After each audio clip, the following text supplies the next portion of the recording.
There's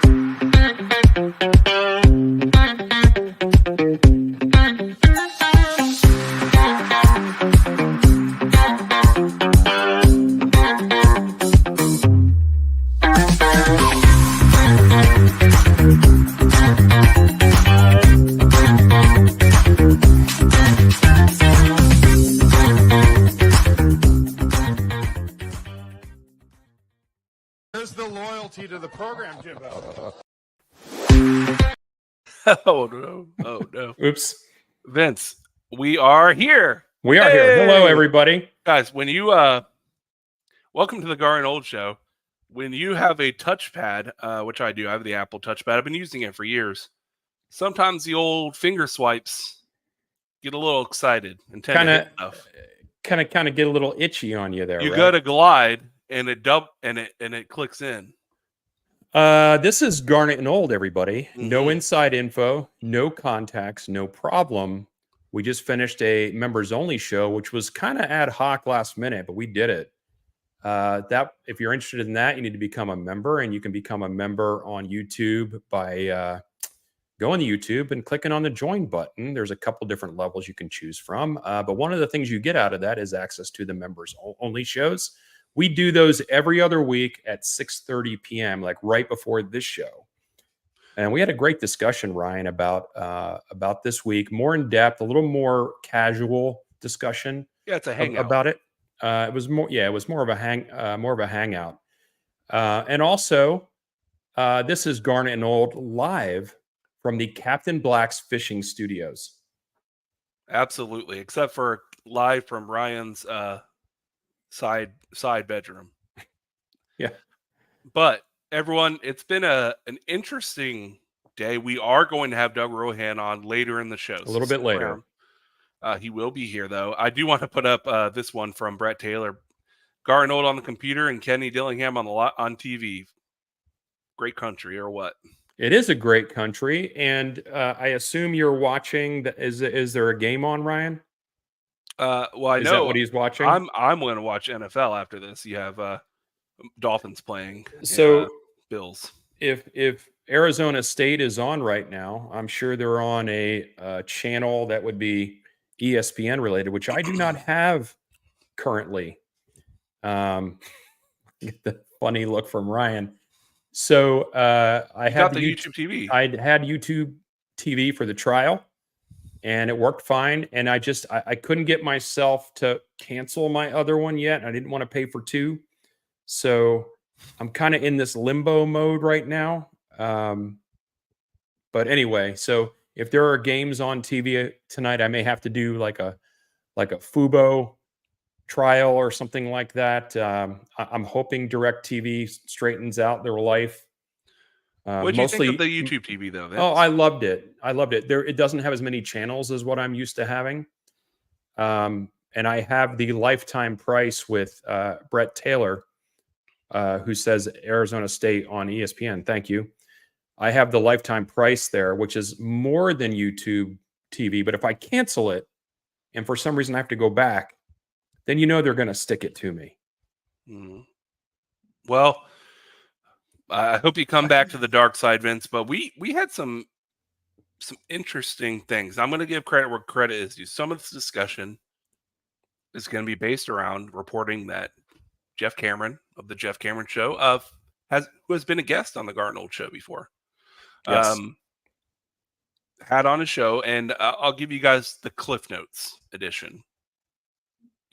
So, Jeff, and this, keep in mind, Vince and I follow X all day to see if anyone's tweeting about anything Florida State.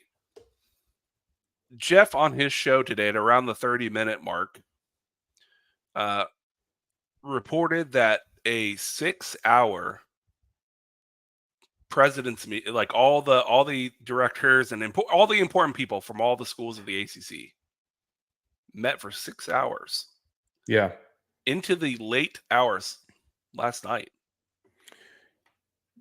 So think about that for a second. And Ryan, you mentioned this on the members only show just a moment ago, is that, or maybe it was just you and I chatting, is that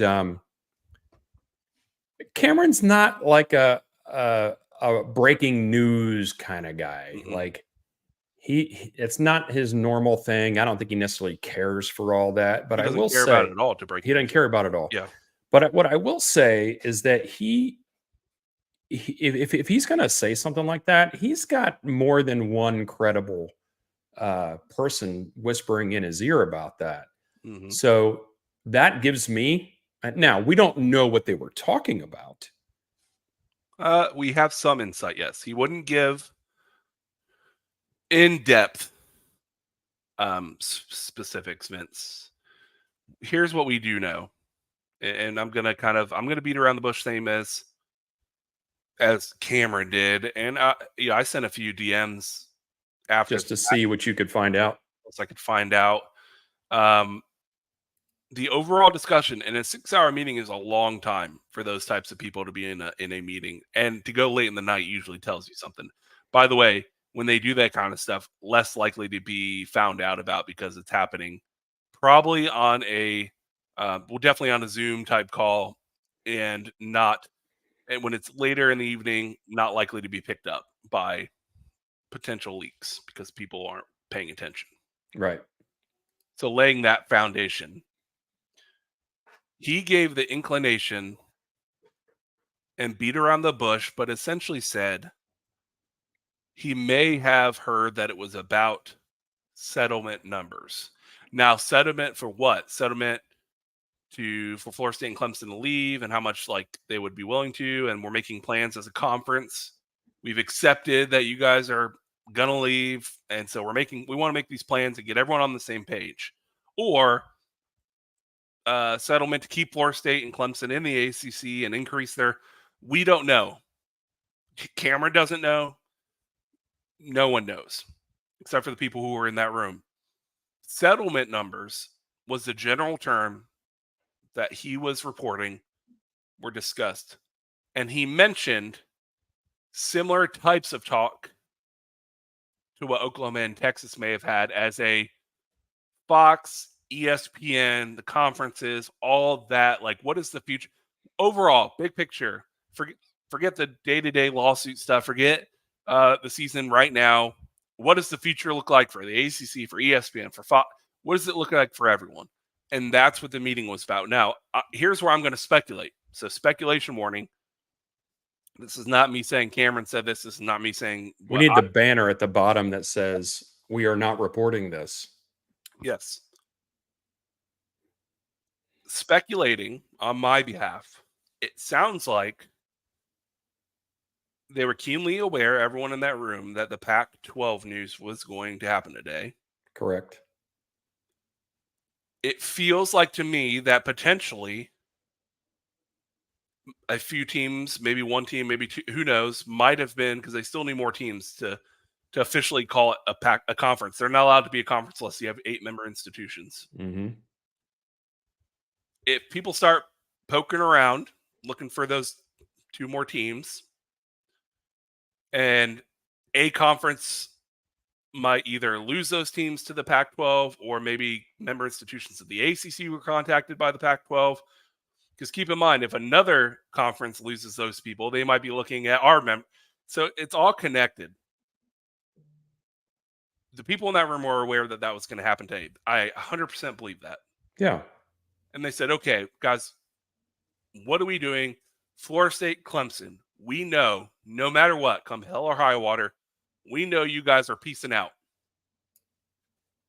We want to make this smoother rather than us get screwed in the end. I'm talking, a little bit probably more obtuse, but ACC does not want to get screwed when they lose Florida State and Clemson, and they lose their schools to other conferences. Big 12, Pac-12, because who knows? Big 12 said they're still open for business, right? So if they know for a fact that no matter what, even if Florida State and Clemson lost their lawsuits, they're gone.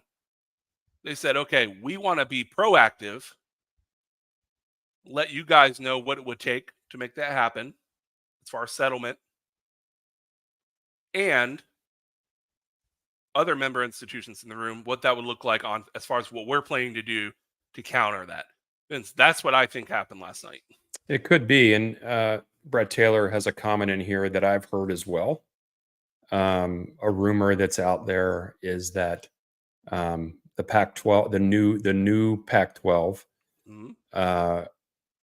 may have put some feelers out about Stanford and Cal coming back and playing on the West Coast, which, if you think about it, Makes had sense for them. it does, but had the Pac-12 been, a little further down the pipe with this plan, would Stanford and Cal even have agreed to come into the ACC? I'm gonna put my devil's advocate hat on Yeah, here. but so I don't necessarily know that is. I don't feel that to be an accurate thing. I think Stanford and Cal, um, distance aside, love being a part of Yeah. the ACC because of its academic Yep. history and all those kind of things. Yeah. Distance aside, They may very well been contacted, sure, and this goes back 2 years ago, which is crazy. Vince and I reporting. There was the initial whole Magnificent Seven, right?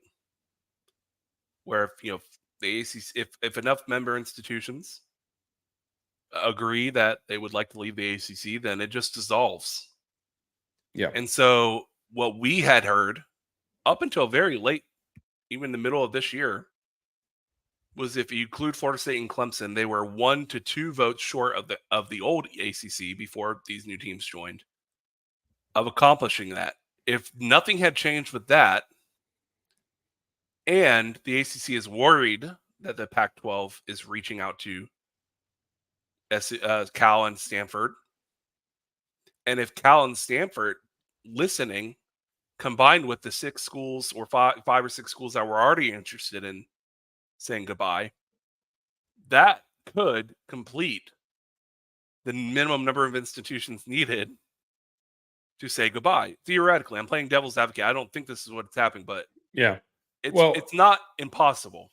theoretically, also, if those feelers are put out and Stanford and Cal even listen Hmm. to the feelers, then the wheels that are already wobbly on the conference become even more wobbly because then you have people then you have teams that were not more than a month ago ecstatic to be where they were, now entertaining conversations about doing something else. Sure.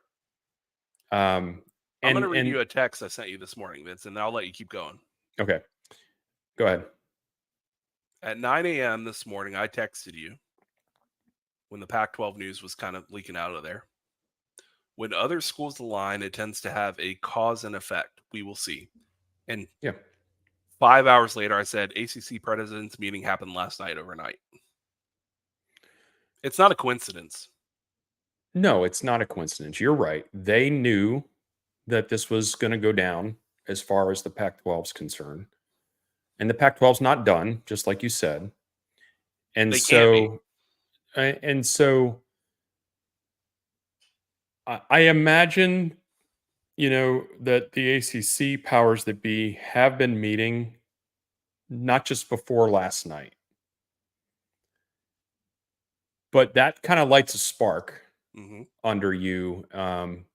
Say, okay, if I'm one of the other presidents, I'm hoping beyond hope that the legal things that are in place are going to basically um, keep hostage Florida State Yep. and Clemson. That's what I'm hoping for. Basically, as a president of another Best case institution, scenario. the best case scenario is I want to stick it to my conference brethren as a hostage. I'm going to hold you hostage. That's their best case scenario. But if that's not looking like it's going to be possible, then at some point they have to be a little more, forward thinking, a little more centered and say, what happens after this? Yep. So I think that is the momentum for the conversation last night. And even though we don't quote unquote know what they were talking about specifically, putting 2 and 2 together, what else could they possibly be talking about?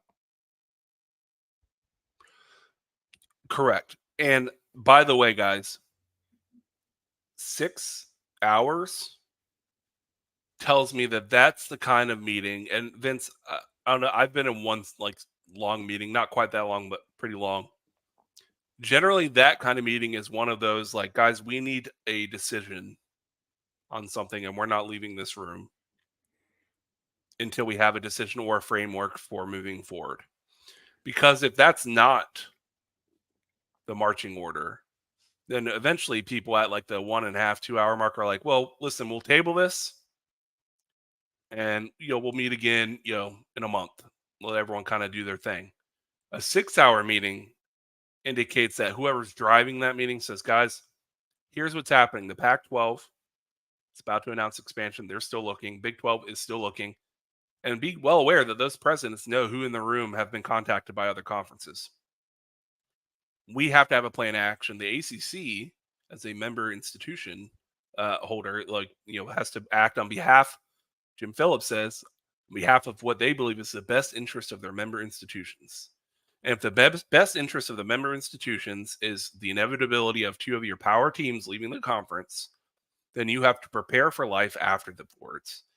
And if you're worried that in the meantime, while you're waiting for that inevitability to happen, that someone could snipe other member institutions, thus potentially dissolving your conference without you having an option, then you better believe, of course, the powers that be would say, we can't have that. Dissolving is not there. They're saying we don't want to be the Pac-12, what they were, 8 months ago, where they lost everything, right?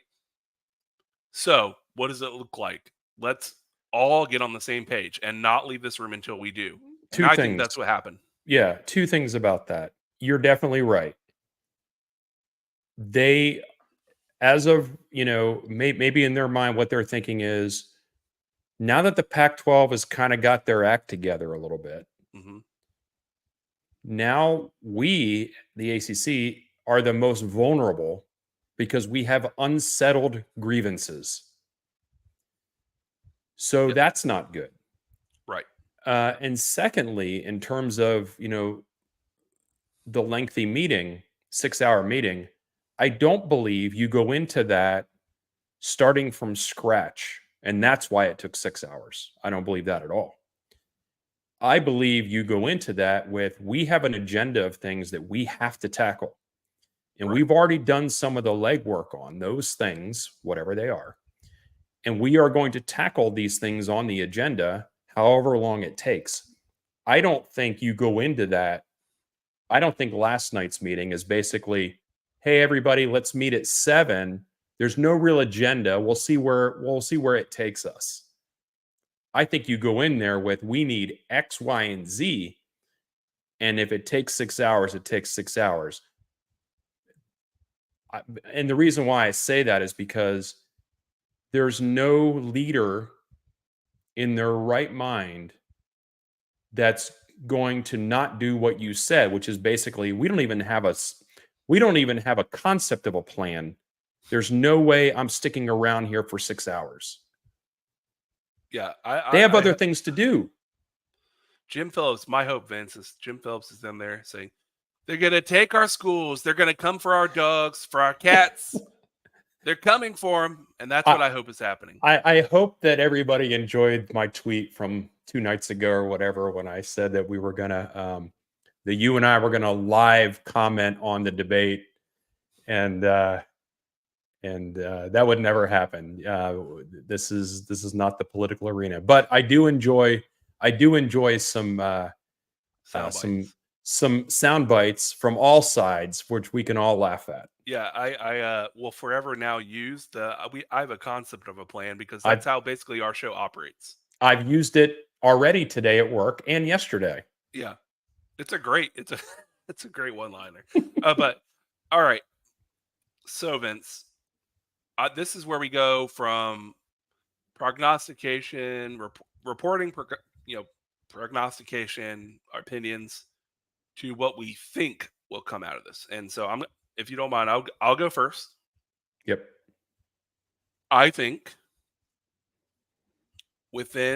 before the end of the season, the football season, I think sooner is more likely than later. Meaning I put a higher percentage in the next month than I do after that.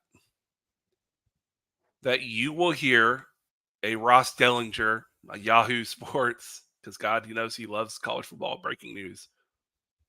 Florida State and Clemson have come to terms on a settlement.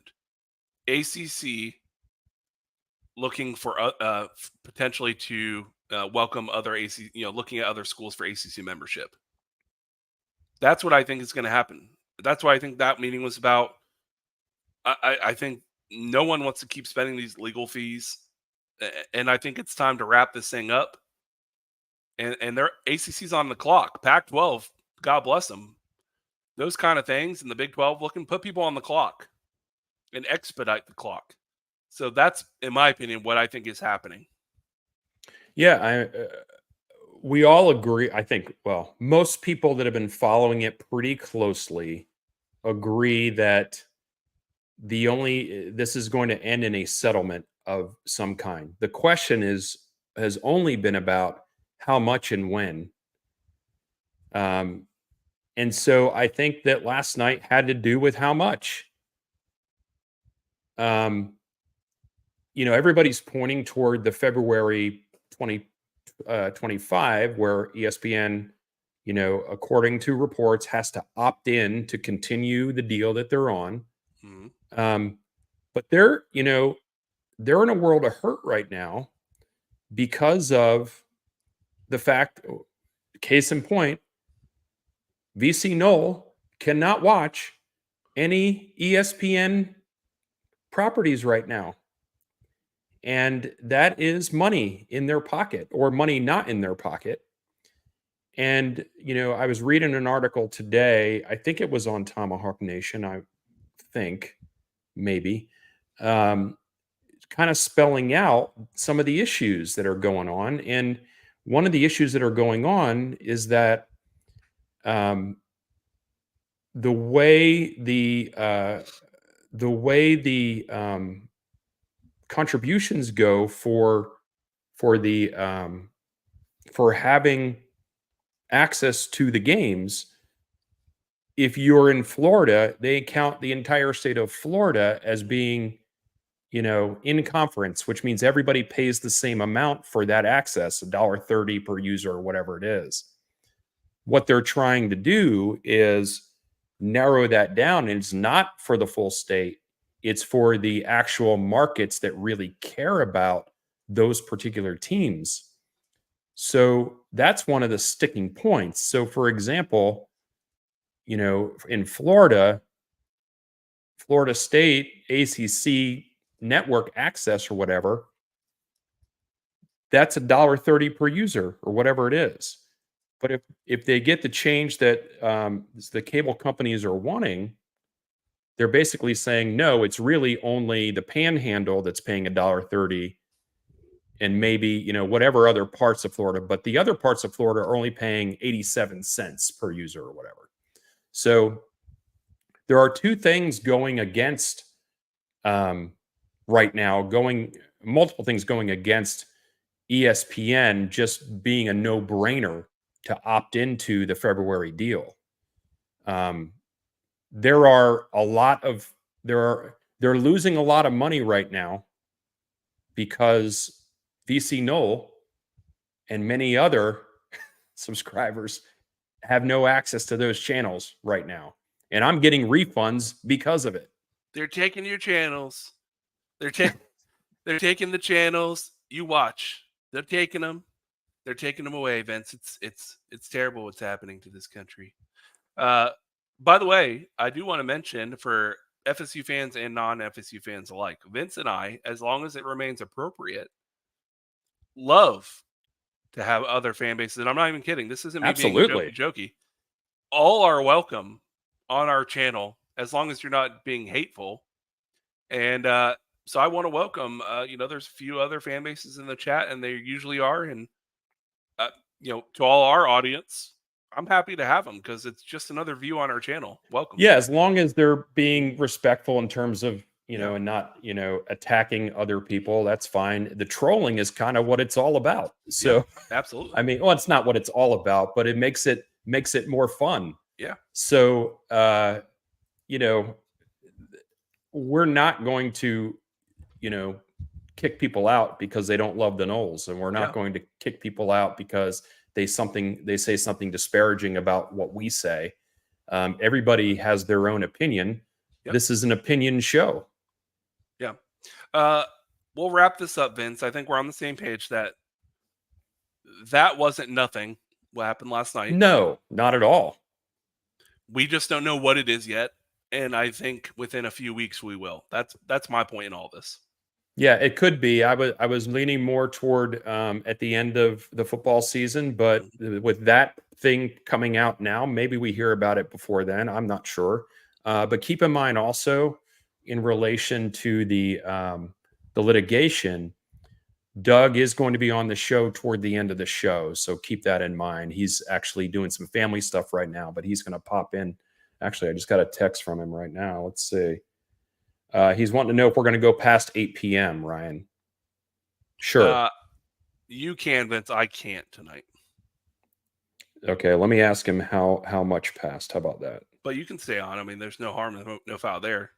All right, let's hop to what our show title was going to be, or is still, before some of the news dropped with some of the conference realignment stuff. So the big topic is, will FSU drop to 0-3? And we're going to talk about the game a little bit. It's clear that DJ is going to be the starter. We talked about it on our members only show. So if you want a full kind of breakdown on why we think that happened and what his leash is as far as how long he can be out there, hit the join button, become a member. But brass tacks, Vince, DJ is going to start. DJ, if he doesn't play well, likely will be pulled quicker. And for the first time, have someone else start in the game, like by halftime, if it's not looking right. I think that's fair. And but we just to give you guys kind of a brief synopsis of what we talked about in our members only, they can fix a few things. They can fix taking deep shots. They can fix trying to get guys in space with easy, screens and tosses and moving the pocket. And they can easily, Vince, get some better blocking out of, having some guys back from injury. So all that being said, I do think Florida State goes 0-3. That's. I was wondering where you were leading me on that. There are a lot of things that have been going wrong. There's been very little to hang your hat on and say, this is something that I can trust, that I know is going to go well, that people are going to do their jobs. And pretty much that's the kicking game, pretty much. And that being said, I would not be shocked if Florida State lost. Would not be shocked at all. I'm not picking them to lose. I'm not picking them to lose. Yeah.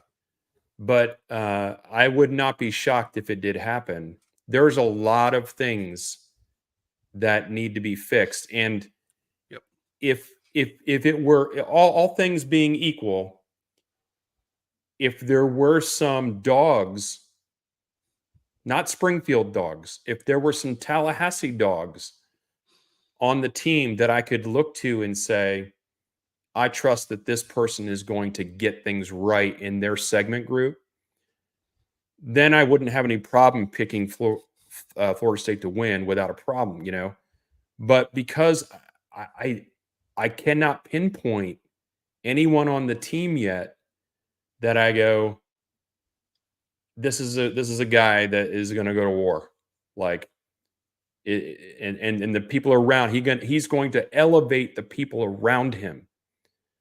I don't know who those people are yet. if there are any. And because of that, it doesn't matter to me necessarily what the coaches are doing. Yeah. You still have to have players make plays. And for that reason, I'm out. So let me give you my thoughts around why I do think we will give our predictions and scores and all that. Yeah, hold on. Before you do But that, not Ryan, yet. let's do some shout outs. We haven't done any shout outs yet. Yeah, shout out to Tomcat, who says on the defensive side, it's an easy fix to communicate. Get off your lazy butt and show some effort. In our members only show, which Tomcat, I know you'll go back and listen to it after the show because you are a YouTube member. On our members only show, we did say, even if you should be telling the guys, hey, even if you guys get burned over the top, man, hit someone, bring the heat, sack the quarterback, take a late penalty on a roughing the pass. Like, let's play some heart. Let's get after some people. And I think that speaks a lot to most Florida State fans right now, because it's a toughie right now to kind of seeing what the product is playing real soft. Here's the scary part of it, though. You can say that they're not feeling the pressure or whatever, but they are. Oh yeah. So it's easy enough for me to say, all I need you to do, linebacking core, is do what's expected of you in terms of your job. Mm-hmm. That's all I need you to do. You don't need to do anything else. Light a fire and do your job. Yeah. But I fear that there are people on the team that are trying to make the big play. Mm-hmm. That you're going to get people that are not doing their job. Yep. And when people don't do their job, you're 0-2 when you don't do your job. And I forget if it was Mike or Jimbo that said this, that when the pressure is on, your habits will come up to the surface. You just have to determine if those habits are good habits or bad habits.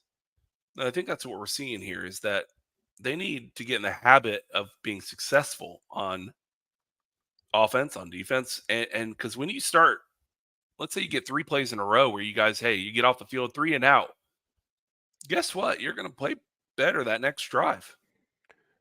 It's just human nature. When I go to work, Vince, and I start my day off, and maybe there's a few fires and you put them out, and everyone's jazz like, cleanup. Yeah, you get it done. You're like, oh, see you guys, we got this, right? But when you hit there and something hits you in the face and melts down and it really starts to crumble around you and you're feeling the heat, it's easy to get an attitude. It's easy to voice your frustration. It's easy to kind of lose your temper a little bit. And I think that's true in all things, not just in the office. I think it's true in football. So my message to the team would be, guys, let's get back to what made Mike Norvell building from nothing up to something so fun, which was win or loss. You like playing with the guys next to you. You pick each other up. You root for each other. You don't point fingers. You don't blame. And I think some of that inherently gets lost a lot of times in teams that weren't successful that become successful, and then the team immediately following those successful teams, a la FSU 2015, 2016, 2017. Hey, those guys come in, they're recruited, they transfer in. Florida State just went undefeated. I'm going to come in, we're going to continue to kick ass. No, we aren't. Uh-oh. And they don't have that, we were in the shit together at 6-6 and we stuck together. They don't have that. So what you have to do is you have to build that again, and you have to build it every year. And no one on that team has been here, maybe 1 or 2 players since the beginning when it was rough, but very few. Most of them have been here since like a marked improvement had happened and forward. And so I think you got to get back to the basics of playing for each other, playing with heart, and enjoying playing football. Yeah. You're much more detailed than me. I would put it this way and say, this is not 0-2 talent, but it is an 0-2 team. Mm-hmm. So there's a disconnect there. They just got to find a little bit of success, and I think success will breed upon itself. Yep. If they are going to get a 3 and out, The offense has to do something with the ball. Do something. Yeah. So that's what I'm looking for this weekend. And I do think that there's going to be a noticeable growth in terms of that this weekend. The question is whether it's enough and whether it sustains itself throughout the game in order to pull the game out. Chris, good to see you from Spear Addicts. What's up, Chris? Hey, you're doing Chris. Last time you mentioned that I didn't like you. That's not true. We love Chris. Yeah, Chris is good people. Nobody likes Chris more than me. Nobody. All right. So, before you go on, there are 39 people watching on YouTube right now. Let's get 39 likes. 78 total watching, which is great. 78 total watching. If you're not watching on YouTube and you're watching on Facebook or Twitter or X, hop on over to YouTube and hit just the like it. Just to hit the thumbs up. Yeah. Oh, it's going up right now. I can see it. Beautiful. All right. I want to get into my keys of the game on why I think it's going to be an 0-3 effort. Okay, here we go. Now, it's time for, which is rare for you. You're rare. Usually the optimist. So keep going. I am an optimist until someone proves me wrong in the moment. If we had last week, Vince,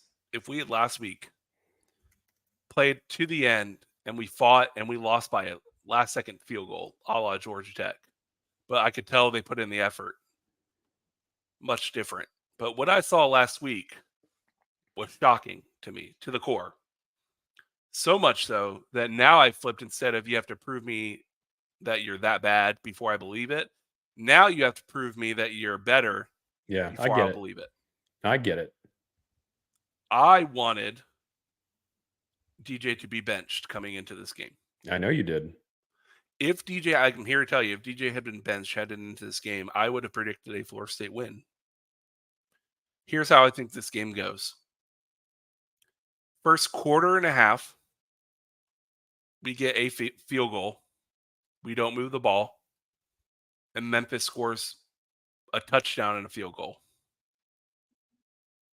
But we haven't moved the ball at all. Right before halftime, Memphis gets another touchdown, and we're sitting there at 17-3 at halftime. I think at halftime, Brock Glenn marches out of the hallway to a rousing applause in a much improved game day atmosphere and plays really well, moves the ball, but too far behind to make the full comeback, because every time it looks like we're only down by 7, Memphis hits a field goal or touchdown and we're back down again. And so I think this game reeks of starting too slow and not being able to catch up in time. And I think, and I'm going to give my score prediction now, I think this game is 31-14 Memphis. 31-14 Memphis. And we walk out of the game. Here's the thing, Vince.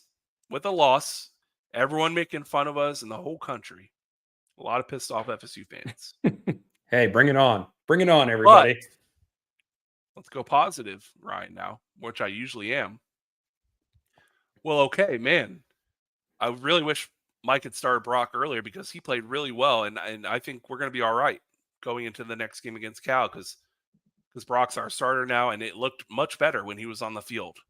So I actually think with a loss, we walk out of that game feeling better than we did than after our second loss, which felt like we're hopeless because this is our quarterback. And that's where I get. I got it. Just for clarity's sake, Doug Rohan's going to be on in about 5 minutes. So those of you that are on right now, go share this link out right away and let everybody know Doug's about to be on. So Florida State is currently a 6.5 point favorite. There is no way we're going to cover that spread. I don't know how they are that. And the over under is 53.5. There's no way that to be an under for sure. And I do think Florida State's going to win, but my prediction is going to be 21-17. Nail biter. And I do think we're going to win the game. But winning a game is a step in the right direction. because it has to. That means there were some positives that that the coaches can build upon. Again, I think for some of the stuff that we've seen, some of it is not doing their job. Some of it is tentativeness. And I think you're going to see a little bit more reckless abandon this week. And that's good. I just think they need to get out of their brains a little bit and play some football. They all know how to play. So 21-17 for me. And then if we do end up going 0-3, then, Ryan and I will continue to do Garnet and Old because I have a question on I spent all this money. Here's my prediction on your question, on your prediction, Vince. My question. Mm-hmm. You predict a win. Does DJ end the game as still starting and playing from start to finish as the starter? Yes. Okay, so your prediction as a win is based on him playing well enough to win. Well enough to win. Yeah. Okay. So I think that's the clear and cut line in the sand where Vince and I are literally predicting. I'm predicting that DJ in the start slow and him not improving is the reason for the loss. And Vince is predicting that him getting better is a reason, not only, but a reason for the win. It's tough to imagine it not being better because it hasn't been much of anything. Yeah. People always say could it be worse? I guess it could be worse, yes. But it's hard to Wake Forest. But it's hard to imagine it being worse than it's been. And it's not all on him. But he is the quarterback.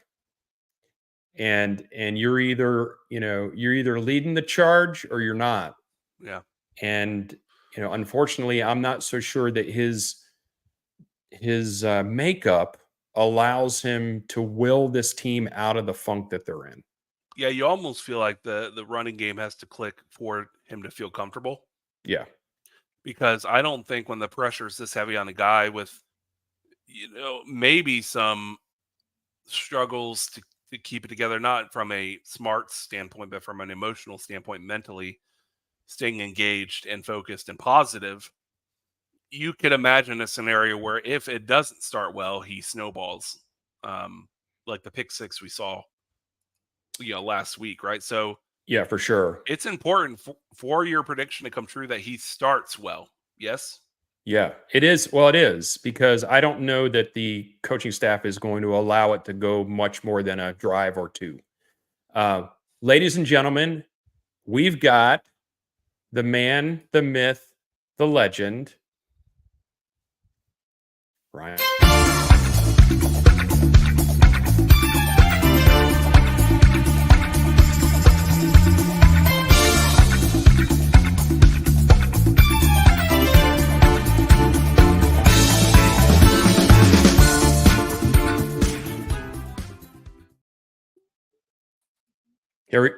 Here he is, everybody.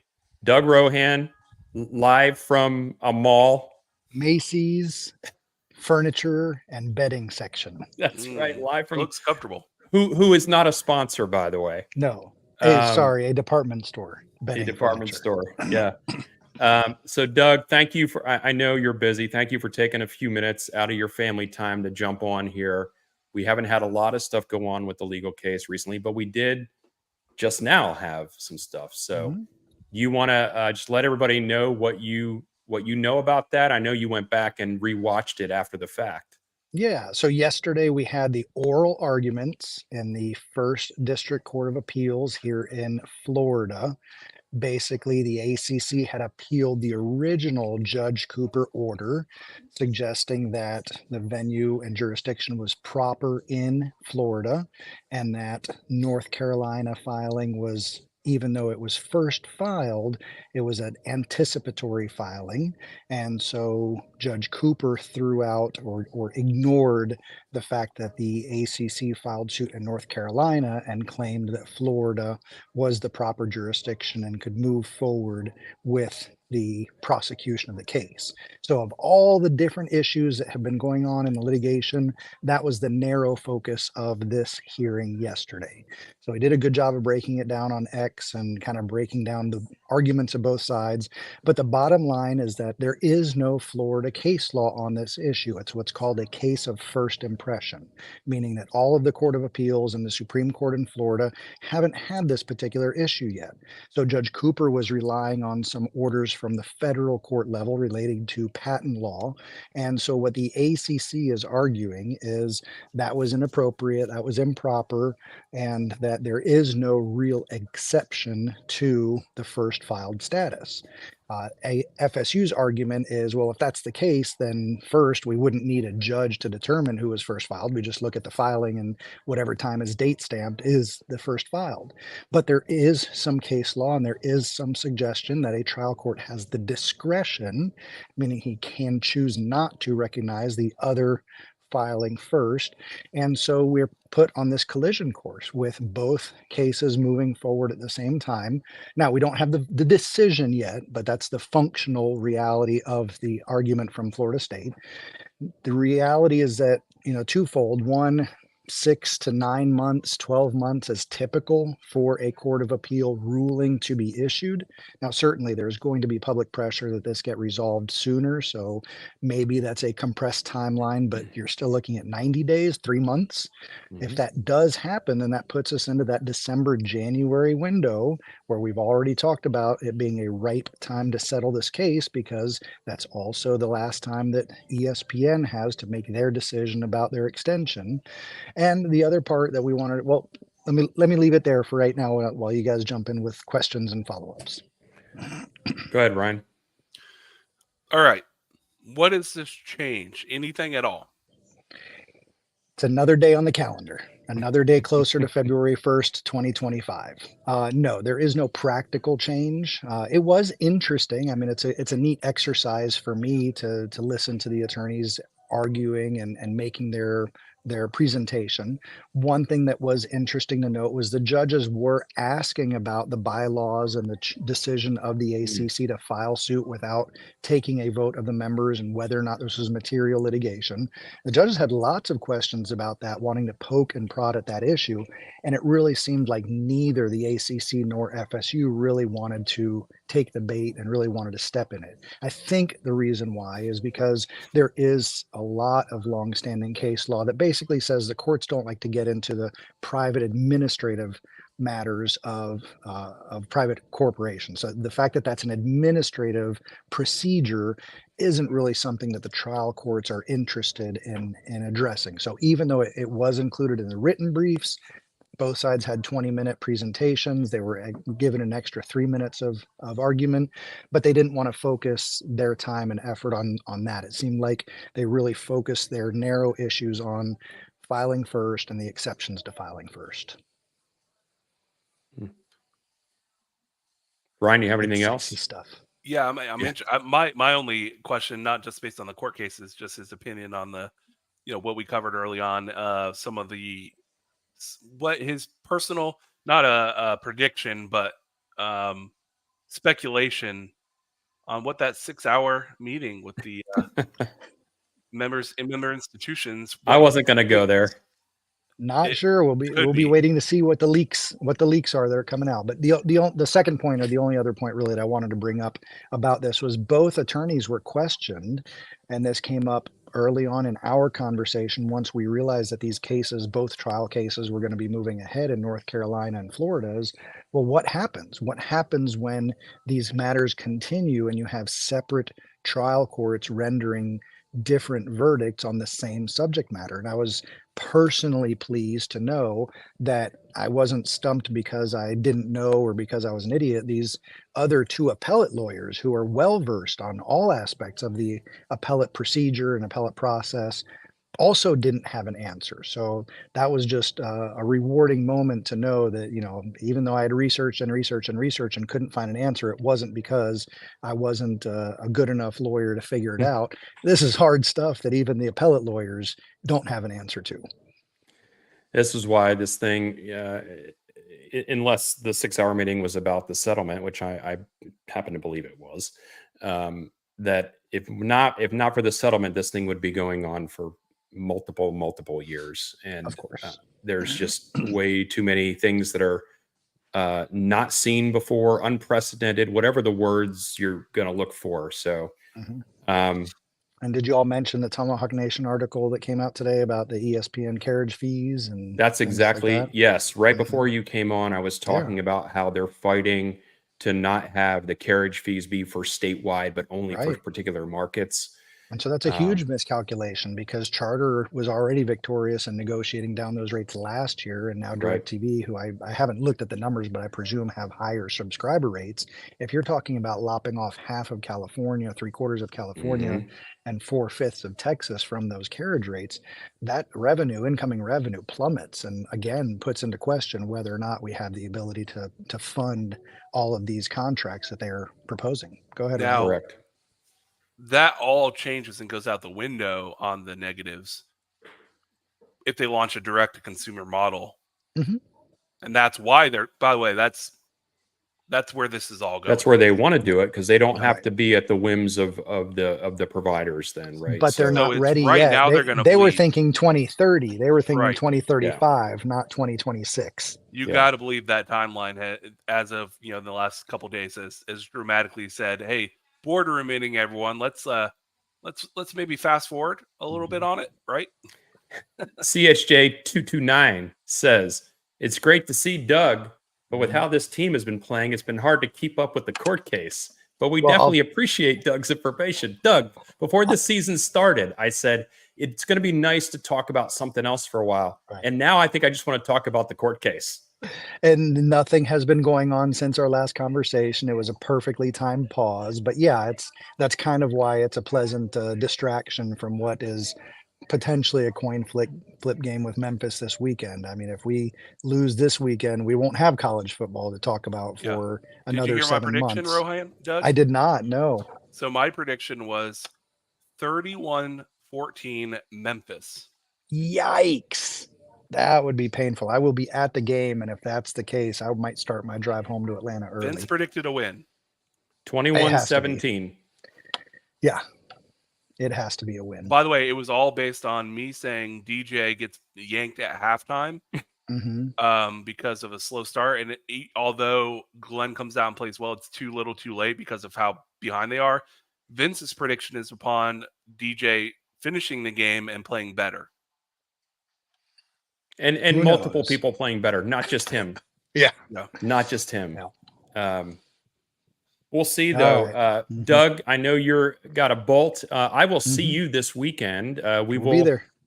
Just like Ryan had a chance to do the Champions Club this past game. I'm actually going to be in the Champions Club for the first time this weekend. And so I'm going to be hanging out with Doug. I can't wait to hang out with you, brother. Looking forward It's to cool. it. Yeah, it's cool. All right. Y'all take care. Have a great night. Thanks, All right, Doug. be well, Doug. I appreciate you coming on.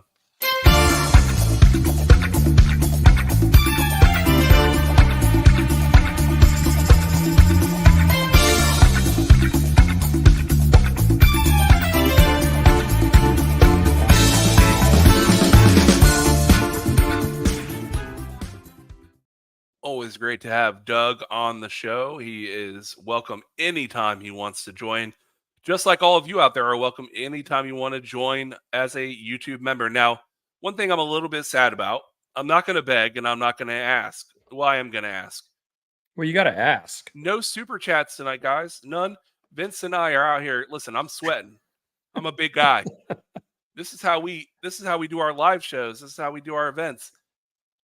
I'm not gonna say that you guys are freeloaders because I love you and I want to give all of you Brian, a hug. that's really harsh. I want to give all of you a hug, but maybe I'll give you a kiss Oh boy, with the Digitally. beard.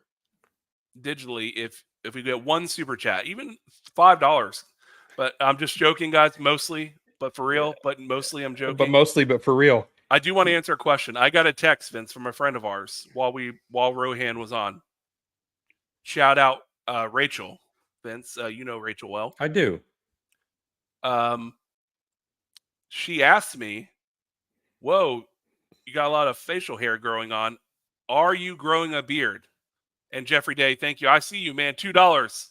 That's my brother, man. Jeff Day. Thank you, Jeff. My man. Listen, $2 pays for this episode.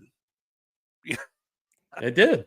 It did. All right. So I got asked, what's the deal, Ryan? I mean, right? I am in the awkward phase right now, guys. I'm going for the beard. Now, Vince, you've known me for what, 4 or 5 years now? Yeah, I knew you when you had braids, remember?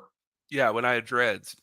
But I have not even attempted to grow any kind of goatee, beard, anything since before I even met my wife. And I've been married now, like, going on, 11, 12 years. So it's been a hot minute. It's been since my early college days. Jeff Day hit us with another three goodness. spot. We just paid for next week's episode. Boom. We did. Boom. It didn't pay for what's in your glass though. So this is 10 days in. I'm going to give it a month. Now tell me, guys, the only problem with my genetics, the mustache not as dark. No, you kind of got that like that heel wrestler vibe going on right now. So the mustache isn't as dark, though it is as long. So if the lighting makes it terrible, but if I can get it's there. This show is going off the rails. Yay, I want hey guys, a yes in the comments. Good idea, Ryan. Let's try it for the first time in over a decade. Or no, Ryan, give up. It's not going to work. Yep. Before we, you can put those in the chat if you let Ryan know what you think about his facial hair. Let's talk about the Chiefs, because we'll kind of wrap up. You own with the that Chiefs. combo, man, my man. I'm happy about the news, but it's your baby. So I think everybody is aware of all the turmoil that happened after the Boston College game. And I had confirmed last week that there were some talks going on to kind of right the ship in terms of that. And I was also saying at the time that I wasn't sure that the entire solution had been come up with yet.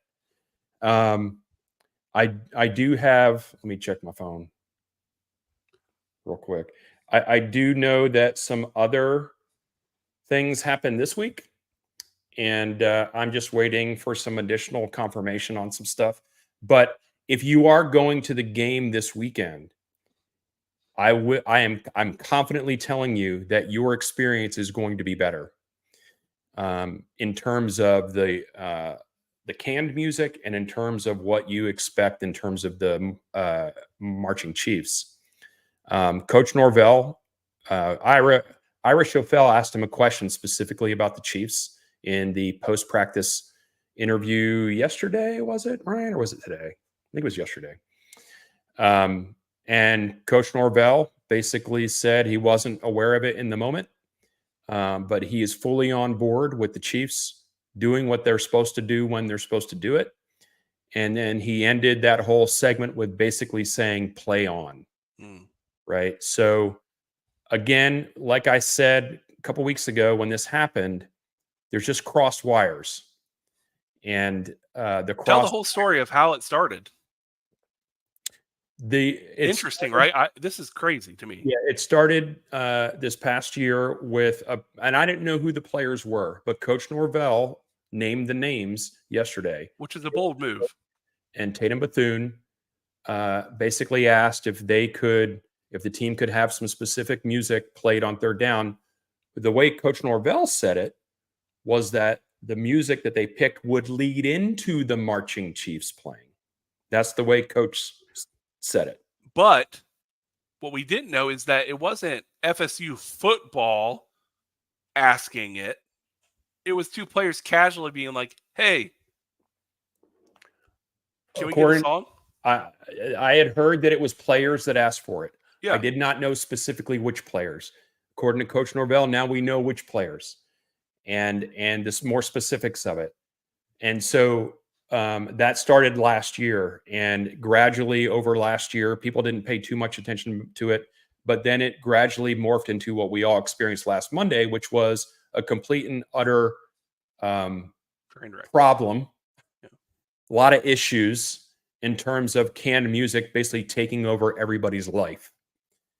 And so, like I said, high place sources on this, that the right conversations have been had. People are on the same page.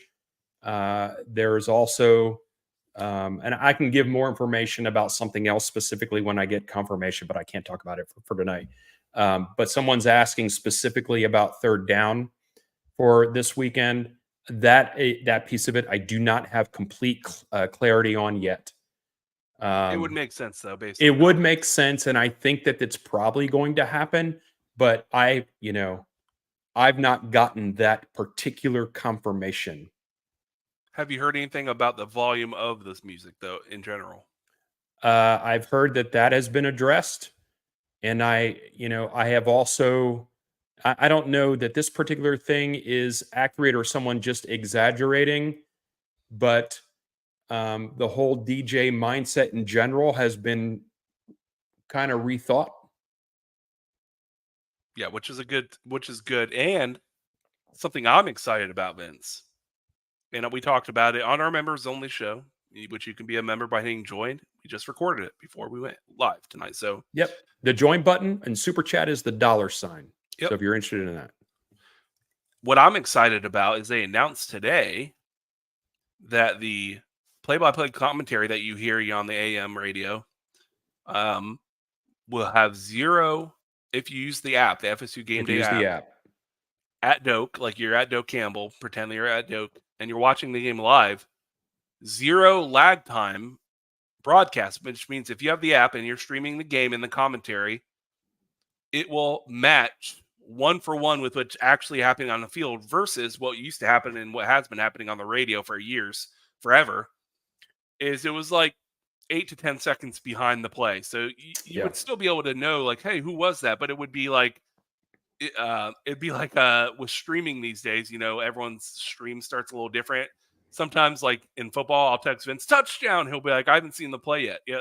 Like that kind of stuff happens. And right now, I don't see any plays. Yeah. So if you're watching either at home or in the stadium and you put on the broadcasting in your ears, it's going to be the snap happening and the, hey, snap the ball in the commentary, which is awesome. Yeah.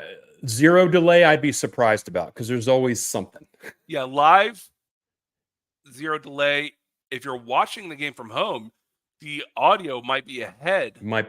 Yeah. Slightly of the video because there's always like a 4 to 5 second delay. But I imagine it will still be like pretty close to maybe a second you're watching. Yeah, something like that. Before we close out tonight, I would like to again ask everybody that's in the chat right now. We've got over 100 people watching right now, 46 on YouTube. Go like the video, please. Go like the video. It really helps us out a lot. And also, go on your social media of choice right now and post something about the Chiefs, the war chant, and Saturday. Do it right now. Something like, I'm excited to hear the Chiefs play the war chant all the damn time this Saturday. Go do it right now and let's get that going. FYI. It's at FSU Chiefs, and you can hashtag war chant.